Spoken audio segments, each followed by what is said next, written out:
Hello everybody and welcome to another episode of Guild Wars 2 Day. I feel like the intros are getting a bit boring, I need to change it up a little bit, but welcome to another episode. Today we're going to be talking about mechanics, Guild Wars 2 mechanic related stuff. I've got 3 questions from you guys. One of them is a quick question and one of them really I only want to bring up because it's something interesting about the development of the game. And the footage in the background is from MicroX, who's put up some reasonable variety of stuff, but we're going to be looking at some Guardian PvP footage. Thanks very much for that, and you can find a link in the description below if you want to check it out. So let's just jump into it. The first question was asked by Woolkiller4U, who said, "Hello Wood and Potatoes, I have a question about the expansions. With flat leveling curve, raising the cap of levels doesn't give a lot of content with just about an average of 1.5 hours per level. Raising the cap doesn't give a lot of time leveling, and there will probably be a lot more content for the personal story, but people with leveling just for about 15 hours, saying that they added 10 levels, can just rush through the expansion. Although dynamic events and renown hearts are probably in the new continent, those can be done in 5 minutes. It could be that they, like in Guild Wars 1, don't raise the level cap, but then you can be stuck with the gear you had since the Guild Wars 2 launch, and there won't be any progression in gear. But then you can be stuck with the gear you already had, I think that should read, and there will not be any progression in gear. People could just run across the continent, missing out on a lot of content, and just rush through the personal story. Since honestly, it's the best part of the game. It's a concern I've had for a long time now. So yeah, in theory, you're looking at this from the angle here where leveling up is something that forces people to slow the pace down and don't rush their way through everything, actually encouraging people to explore the new areas that have been added to the game, find the new renown quests, new events, and actually forcing people to take their time, which is an interesting way of looking at the leveling up process, and in a way I would say that it does serve that function. And the point here that you're making, I think, is a valid point. A lot of people are wondering, hey, will they increase the level cap in Guild Wars 2? I will say it straight away, I believe that they will raise the level cap. I certainly do think that they'll raise the level cap, and there will be a lot of people out there who will say that they don't want that to happen and that they're not expecting that to happen. I think a lot of that comes from the original Guild Wars 1 mindset, where we got to level 20 very early and it was very anti-grind. We don't want this massive long protracted leveling process. We just want people to have fun straight away and be at level 20 immediately, and I think people are still kind of stuck with that because that was a big thing about Guild Wars 1. They never raised the cap with new campaigns, and really we were proud of that, and we thought this is a good innovation. This is really, I suppose, what a lot of us wanted the games to be like. However, Guild Wars 2 is very different, and they still have that same philosophy, which is what I think a lot of people forget when they put forward this argument, that they want you to be having fun the whole time. Leveling isn't a barrier to having fun in Guild Wars 2, which does allow them to raise the cap, which is what's allowed them to go up to level 80 in my opinion, instead of just level 20 like they had for the original Guild Wars. The difference is that for Guild Wars 1, ArenaNet came at it with a mindset that we want everybody to be at level 20 because everyone knows that with MMOs, it's when you reach max level, all the fun stuff happens, and that was their mindset, so they kept the max level really low. With Guild Wars 2, they've decided, well, why does the gameplay have to change when you reach max level? Why can't it be just as fun and interesting the whole time? And that allows us to have this leveling up system, which is in so many other games, and players actually get to enjoy the benefits and the joys of continuing to develop their character and the power that their character have, which is a big part of RPGs. So that's really why I think that they've got away with going up to level 80 for the initial launch of Guild Wars 2, and I think that exact same reasoning and logic will carry them through when they do expansions too. I very much do expect them to raise the level cap when expansions come around. They've never said that, and as I say, some people will complain about the idea, but I see no problem with it.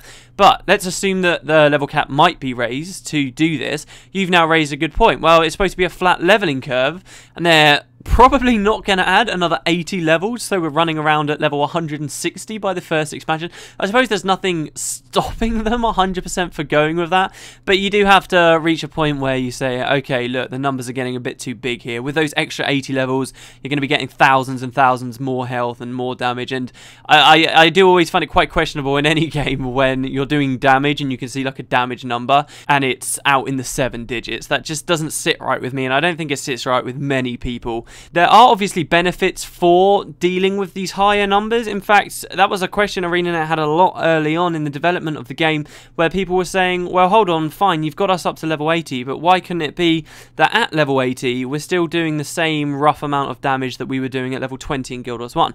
Guild Wars 1 didn't just have a low level cap, but it kept numbers quite low as well. Auto attacks, for example, for most physical professions would be doing around 30 to 60 damage, I'd say, and 60 damage is, you know, pushing it on the higher margins there as well. And they were always quite low. Those are quite low figures, and that's what ArenaNet stuck with. And now, when you're at max level, you're going to be doing a lot more damage. And really, the answer for this, they said, was twofold. First, obviously, the more damage you're doing, the more rewarding it feels to be leveling up and finding your new gear, and I totally agree with that, and I think that's a good reason to have the numbers much higher.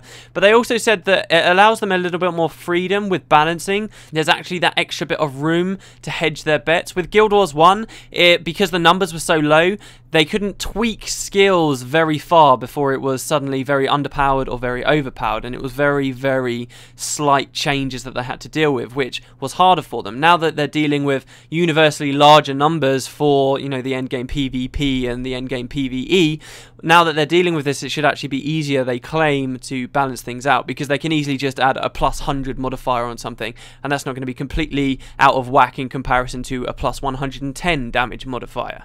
So they do have their reasons for having these numbers go much higher. I think it would get ridiculous if they added another 80 levels though. So the question is, are they only going to add 10 levels? Let's assume they do. And now we're running into the problem that, well, 10 levels isn't going to be that much gameplay because of the flat leveling curve. You may have been sitting there waiting for me to say this. Obviously, they do have the option of simply stopping the leveling curve being flat anymore. Instead of it being, when you're in the expansion, 1.5 hours as it always was before the expansion to level up, they could now make that 5 hours per level and only add 10 levels. So now the leveling curve isn't flat. That does go against their initial philosophy, but is that a really bad thing?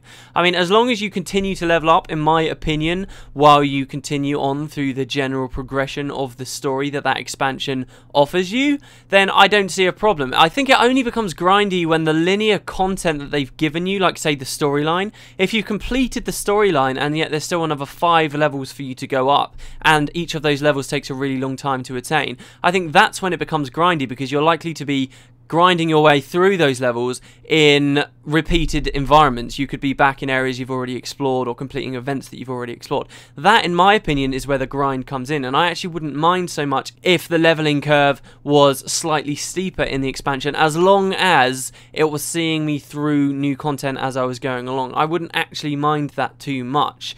As long as the expansion ends and I'm at max level and I can now go off and do the dungeons or whatever I want, and I will be competitive for that, and I'm not going to be discriminated against for that, I don't have a problem. But that does raise other interesting topics as well, that, for example, if they raise the leveling cap, is that going to throw out PvP balance? Do they keep the PvP max level at 80? What do they do there? Well, it's likely they'd probably try and raise it, and that could be a bit of a balancing act, trying to make sure everything scales properly to the new numbers, and that could potentially be more effort than ArenaNet wants to put in. So there are arguments for having this cap raised, and there are arguments obviously for against it, and really you can have the exact same discussion when we're talking about gear.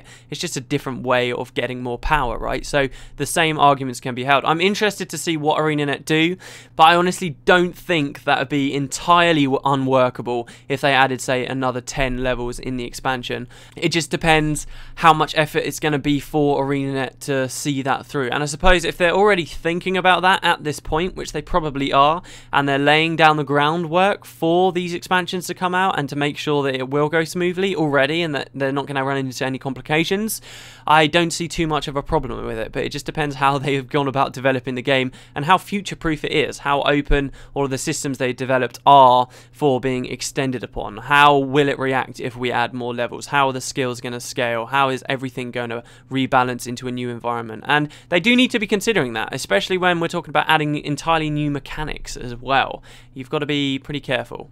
But yeah, it's a good question. Really, there's no answer right now, and there are endless complications to actually raising the level cap. But I, just to lay it down there, I, for one, am reasonably in favour of them doing it in the future. Okay, I got two quick questions here. The first one's from Super the Gamer 1, who said, me and my friend were playing the Guild Wars 2 beta and we wanted to PvP together. So we started up a party, and when it came to actually PvPing, we can join a game together. Will there be a way to join a PvP match with a party and teleport people to you in your party on World vs. World on release or sometime later in the beta? I would say yes, it will be a lot easier to party up with people. ArenaNet have announced that they are looking into it, and what we saw with the original beta with the shards and all that stuff, it was very, very dodgy. It was very patchy. It was a very rudimentary system that hadn't been fully developed just yet, and they are working on making sure that you can all get into the same instance together. That was a massive problem for me, and I'm sure lots and lots of other people in the beta. It was hard. It was hard to make sure you were in the same instance as someone else. They are hopefully going to make that more transparent to us in the future. One thing I did want to mention on this question, though, was in a previous episode I talked about how World vs. World was going to have shards, which I was sure that they said somewhere, but apparently no, they won't have shards in World vs. World, which does raise some interesting questions about the limit to the maximum amount of players being in there. I would hope that as the game went along, if that became a serious problem, that especially when, you know, certain time zones were very active for people while others were very quiet for people, I would really hope that they are going to look into extending either the amount of maps that exist in World vs. World or the capacity that World vs. World has for players. I didn't personally do much in World vs. World, so I don't know about in the beta how full up it got and whether people were being locked out. I would hope that that wouldn't happen though. But yeah, I did want to mention that apparently no shards in World vs. World, which is a shame. I could see shards working in World vs. World, I really could. You just have a duplicate of the map with all the new forts and stuff, and they'd be unclaimed, and you'd have people filling that up. I don't think it's unworkable, but they're not going for it, so we'll have to see what happens there. And that could be a big problem for World vs. World if they're not careful. They can't go up to maximum capacity too much. Anyway, there you go, guys. That's Guild Wars 2 Daily for today. Thanks very much for watching, and I guess I'll see you tomorrow.